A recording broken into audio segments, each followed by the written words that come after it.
Hello, my beautiful YouTube family. I just want to come on here tonight and go live and talk about a few important topics. I won't be on here too long. Those of you who watched the video through, thank you for your time. Those um,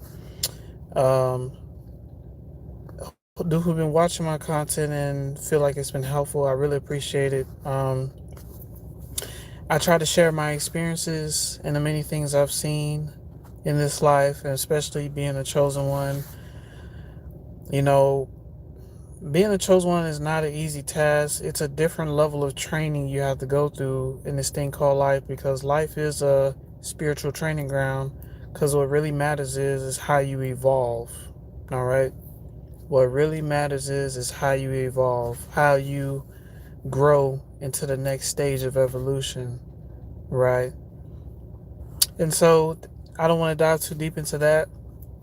Tonight's topic or topics, we're going to talk about toxic positivity, and I'm going to tell you all some genuine, authentic tips on how to fix your credit. This is for those who live in America, who's concerned about their credit, who wants to fix their credit score. And I'm going to be the first to tell you, I was on a journey with my credit for years, right? For years. They don't teach you how it really goes in the schools. All right, but we'll get into that. But let's start off with toxic positivity. By definition, toxic positivity means that no matter how stressful the situation is, you got to keep a positive attitude. And this is what the narcissist wants out of you. They want you to be smiling in the midst of you getting smeared. They want you to be smiling in the midst of your life, or in the midst of you facing very tough life challenges. It's like your favorite family member passed away and you're supposed to be smiling through the whole thing. Maybe that's just a bad example. Let's see, what's a good example of toxic positivity? You know how some of us have a tendency of talking about how bad our family is to other people, and some people will be like, oh, well, at least you got a mama, at least you got a daddy. I ain't got a mama, I ain't got a daddy. And that's just toxic, because that literally invalidates the fact that even if you have a mommy, even if you have a daddy, even if you have siblings, does not deny the fact that they are toxic, that they have done a lot of evil stuff to your life. That's toxic positivity. Or you could look at it on the bright side. You got a family. Most people don't got a family. You know, that's your mama, that's your daddy. You can forgive them. Huh? Shoot, you know how many people out there don't have that? Or you working a job, they're gonna say, at least you got a job. You should be putting a smile on your face, cause. And there's nothing I don't care what anybody say. There's nothing happy about working a job you have to survive at, sacrificing your time year in and year out just to provide a roof over your head for the basic necessities that should be freely given to us, right? But they're gonna say, oh, at least you got a job, at least you making some money. Oh, my boss is making me work 14-hour days plus overtime. So by the time I get home, I gotta go to sleep and then wake up again. I can't even stop at the store and get some food. Well, shoot, you making that money. Shoot, you might as well keep going. Shoot. These are examples of toxic positivity. And I'm gonna be the first to tell you all, it's okay to be upset about the things that you've been through. It's okay to express your traumas. But when people try to cover up your traumas, if people try to cover up the fact that you are upset, it's like they're reducing you to nothing, pretty much. Like, your humanity is nothing to them. Your feelings is nothing to them. They saying you're supposed to smile through every little thing that happens to you, and that's not how life is designed. There's There's times where you're gonna shed tears. There's times where you're gonna be upset about a lot of different things.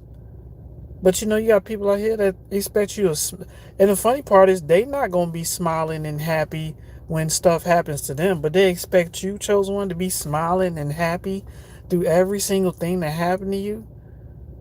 They won't even, somebody mess with you and they won't offer you a genuine apology, but because they did you a favor, because they spent some type of money on you, you supposed to be smiling. You know what? I'm not upset anymore. This person bought me a $500 belt, or this person bought me a $300 shirt. You're supposed to be smiling despite what they have done. And this is what narcissists expect out of you. They expect you to be positive no matter what, because that's what they want out of people. There's no special accolades for suffering and acting like you're not suffering. You know what I'm saying? There's no special reward for that. You hurt, you down and out, but you going, yeah, I'm in pain, but I be smiling all the time. Man, you might as well express your hurt, because one of these days it's gonna fester in your spirit, and it's gonna come out in ways that are gonna be ugly. You are going to lash out if you don't handle it right now. It's gonna come out in ways that it's gonna make you. It's gonna mess you up in many different ways. It's gonna ruin your image in many different ways, because you didn't know how to process it, because you was taught that you're supposed to smile through the pain. When you feel pain, you're gonna say ow. You know what I'm saying? That's toxic positivity. People telling you you're supposed to smile through everything, and that if you suffering, you should be happy that you suffering. Huh? Man, the people I used to hang around, they telling me to bless the Most High for all the suffering I've been through. Yeah, bless the Most High for all your hallelujah.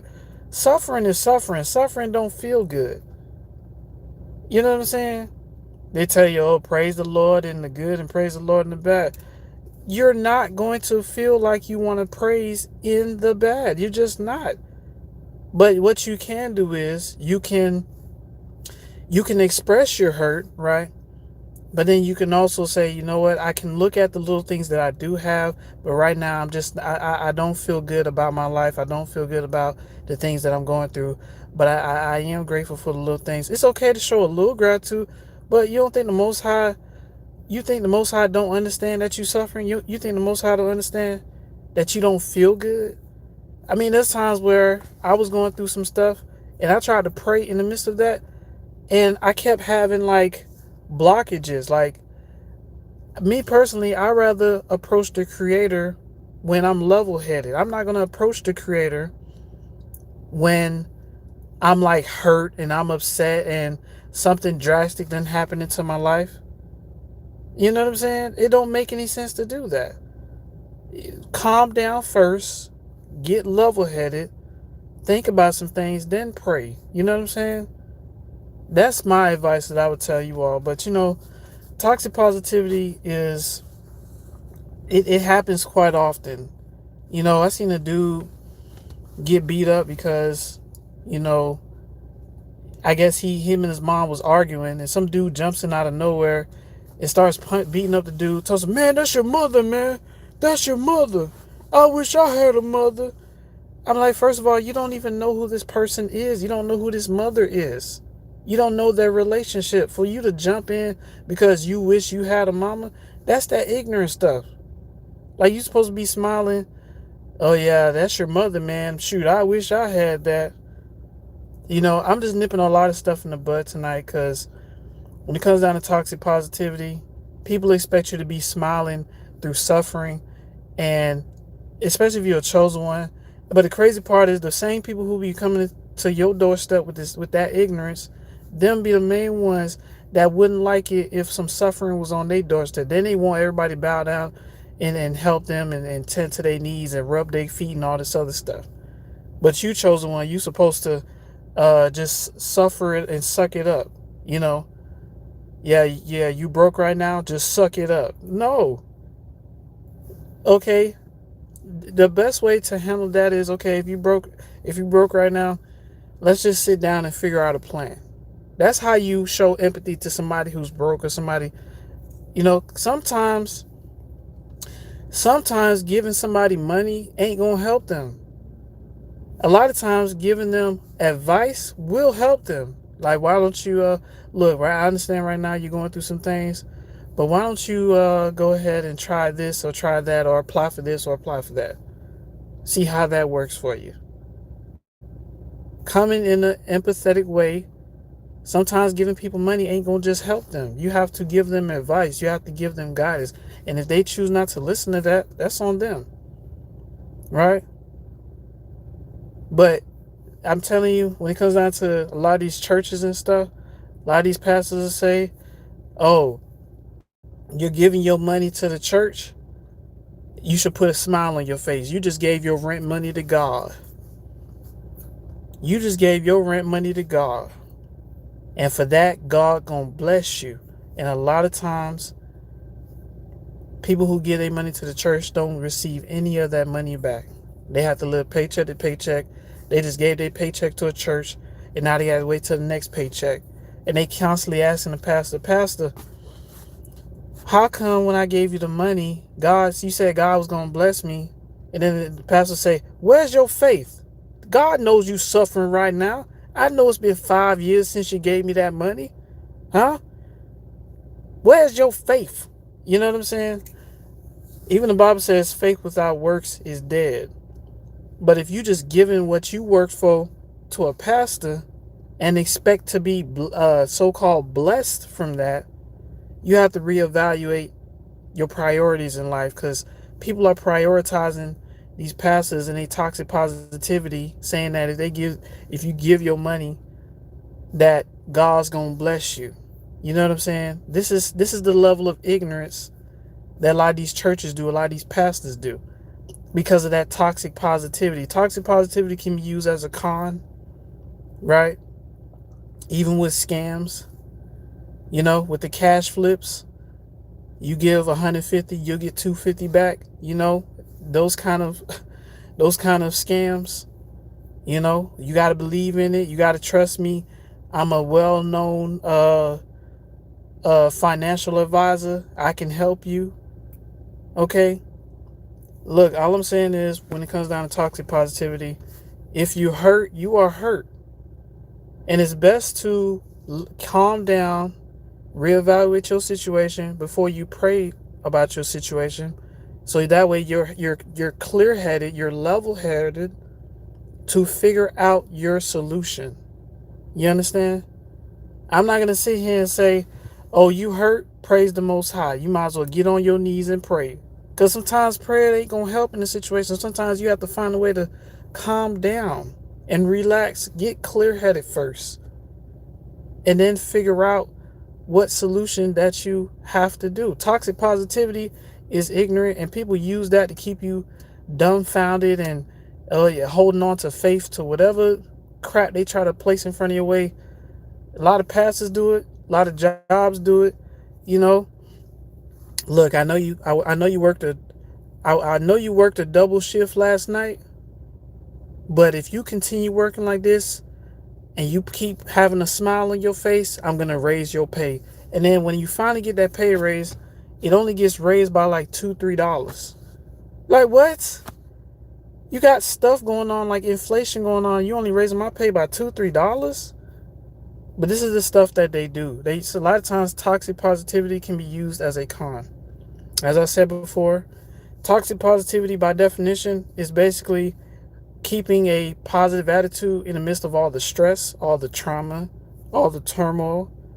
And you have emotions. You're going to feel things in this life. You may even cry. You may take heavy losses. And sometimes the only thing that can help is calming down and finding a solution to your situation.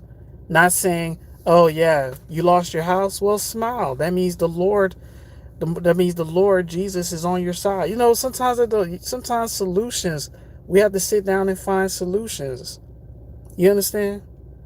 That's where I'm coming from with this. And I hope y'all can receive that. But moving on, let me get something to drink. Let me read the comments, y'all. E-Baby, good to see you. That's true.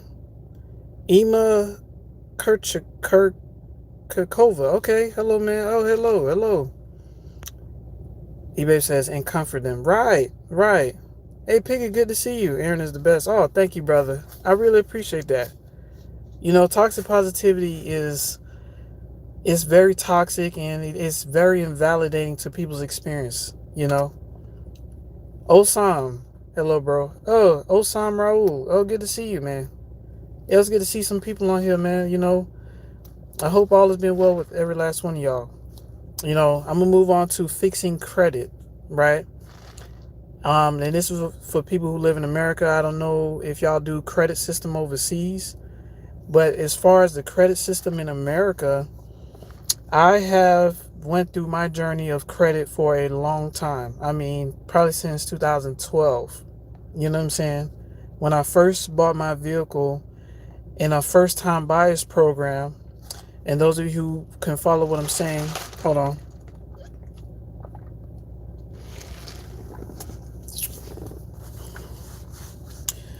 You see, when I first bought my vehicle, it was a 2004 Nissan Maxima. The car had a little horsepower, but it had way too many miles when I first bought it. I bought that car when it had 126,000 miles on it. And the crazy part is I didn't know anything about lemon lots or anything like that. So the crazy part is it was some dude in the military. He took me to that dealership because he was getting a $200 referral bonus for bringing me to that lemon lot, because he knew I was fresh into the car game, like the car dealership game. I was new to the credit game. And then even with the first time buyers program, my interest rate was 17%. So I'm paying damn near $400 on a car that had 126,000 miles on it. You know what I'm saying? That was my experience. You know what I'm saying?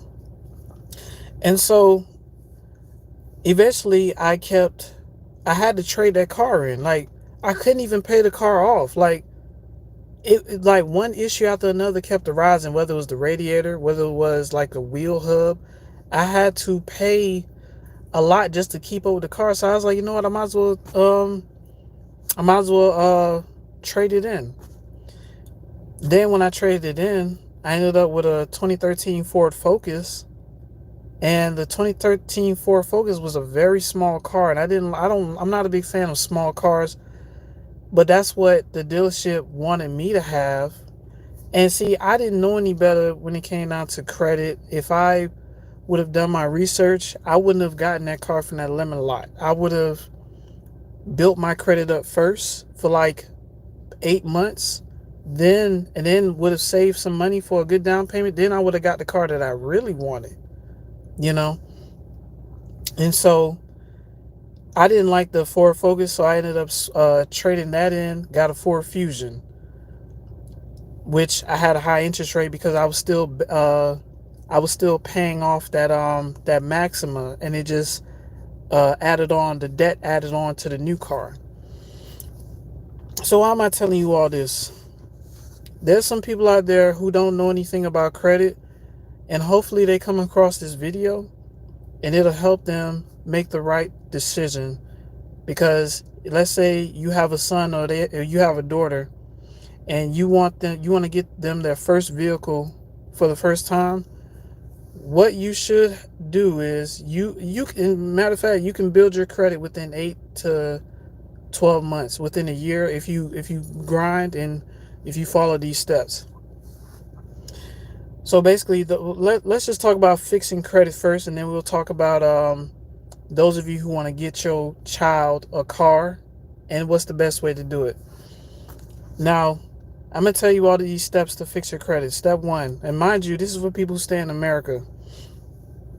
If you have any debt, pay it off. Pay it off. Some people have credit card debt. Some people have, I'm not sure if student loans affect your credit. I don't know, because I'm military. I don't deal with student loans. I was smart. I tried to avoid them. But if you have credit card debt, you have like some stuff you owe on like a car payment, or like your stuff went bankrupt, try to pay it off in payments. Whether it's $50 a month, $100 a month, something like that to pay off that debt. When I had debt, it was a T-Mobile debt. And that debt was because I let somebody use my phone to call international phone calls, and then it mind you, I was in a relationship with a chick who used my phone to make international phone calls, and it added up to like $1,800. T-Mobile was willing to reduce it down to $1,300, and I refused to pay it all those years. Like, so from like 2017 all the way to like 2022, I refused to pay that T-Mobile debt. I was trying to dispute it. It don't work when people tell you, oh, you can dispute those charges, blah blah blah. It's like, how much of a battle you're gonna be going through trying to dispute charges. You might as well pay it off. So pay off your debt, pay off your credit debts. I'm not sure if student loan affects that. I don't know. All right. Next thing is find yourself a good secured credit card company. The company that I went with was Open Sky. So let me tell y'all something real quick. I was so deep in a hole, basically, when it came down to trading up vehicles, that I eventually had to file for bankruptcy back in 20, I think it's 2015, 2013, 2015. Yeah, 2015. So for 7 years, I couldn't do anything with my credit. I had bankruptcy on it. I had to wait 7 years for it to lift. And that's one thing I want you all to avoid, is ending up with bankruptcy on your credit for anything, right? And so after that bankruptcy lift, like I said, I followed those steps. I paid off that T-Mobile debt. Then I got an Open Sky secure credit card. What I did was, what if you all do go with Open Sky, just do a $200 credit limit. They'll ask you to put $200 down. Then it'll be like a fee, like a $35 fee that you have to pay, and after that you don't have to pay it anymore. Once you get that credit card in the mail, that's secure, after you activate the credit card and you put the $200 on, for the next 4 to 8 months, the best advice, the way that it's supposed to be, if it's $200, only spend 20% of that $200. What the credit companies are looking for, they're looking for low utilization. You cannot see, this is what they used to teach us when it comes to credit. That is, you can spend as much as you want on your credit card as long as you pay it back. And that's all. That's the reason why a lot of people's credit cards credit, while their FICO score takes a hit, why they lose so many points, is because they're spending too much on their credit card. You have to have low utilization rate. So let's say your spending limit on your credit card is $1,000. You have to spend within 20% of that credit card, of that $1,000. You can only, if you want to increase your credit, keep it within 20%. That's it. Do not go over. Do not buy like $500 purchases, $700 purchases. So basically, if I'm doing my math correctly, if you get an Open Sky credit card or whatever secure credit card company, and mind you, I wouldn't recommend getting a secure credit card with a regular bank. Look for other companies. Do your research online and look for some of the best secure credit cards you can rebuild your credit with after you pay off your debt, mind you. All right. $200, 20% of that, I believe, is 40 or yeah, I think it's $40. What I try to do is I try to keep mines under $15, because the lower your utilization rate, the more your score goes up. You understand? And there's another aspect with credit that you have to understand. Every credit card company has a due date. That's why after you buy something with a credit card and you pay it off, you get a receipt in the mail. Look at the due date of that mail you get. My due date every month is the 12th. So I have between the 1st and the 12th to buy something under 20% and then pay it off before the due date.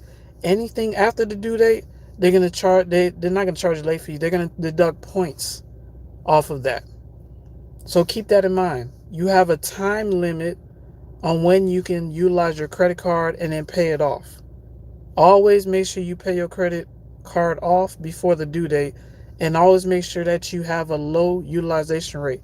You follow these steps, I guarantee you within the next 4 to 8 months, your credit will skyrocket. I'm telling you, my credit used to be so low. My credit used to be in the threes. Yes, my credit used to be in the threes. Now my credit is up there now because I followed these steps and I had to do the research myself. You know what I'm saying? And I'm passing on this knowledge to you all. Always remember, pay off your debt. Pay off your debt. I don't know if student loans is on there. Try to pay it off if you can. Um, I think Biden messed around and relieved some student loan debt for a lot of people in America. So use this to your advantage, man. Pay off your credit card debt. Pay off whatever debt you have. Hopefully it's not too large. Get yourself a secure credit card. You can start off with the Open Sky credit card. There are other credit card companies. I would not recommend using your bank. You know what I'm saying? Use these other good credit card companies. Open Sky is a good one. So y'all do your research. Look up Open Sky.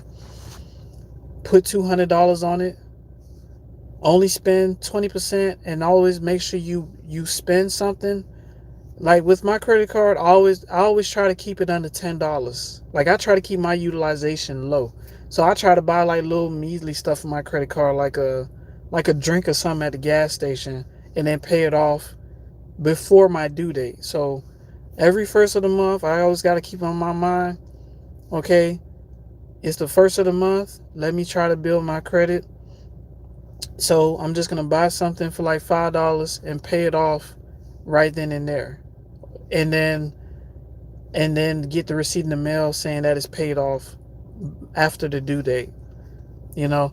And watch how much points you have for paying off your debt and for keeping your utilization rate low. I'm telling you, this is what happened to me. Pay off your debt. That's all I'm saying. If you do it, I'm telling you, a lot of people don't want to pay off their debt. Hey, that's fine. If you got a large amount of debt, hey, that's on you. It's up to you if you want to pay that. But if you don't have that big of a debt, pay it off. I'm just saying, if you want to build your credit, you know what I'm saying? So that's my advice to you all. All right.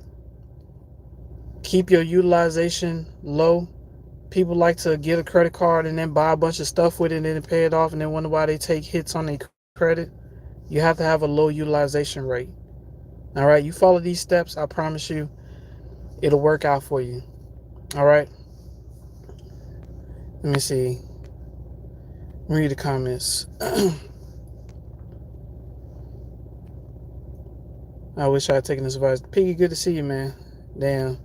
He was rubbing his hands together like fresh fish. Yeah, fresh meat. I was fresh meat, man. I was young. Yeah, that 17% interest rate, man, they brought me to a lemon lot. Yeah. I heard car salesmen are evil. Yeah, they're very evil. They're very evil, man. Mando. Yo. All right, y'all. Like I said, you follow these steps, you can build your credit back up. All right. And, trust me, it worked for me. It will work for you. I'm not lying. And, a lot of these people trying to discredit me. It is what it is. So, but listen, y'all.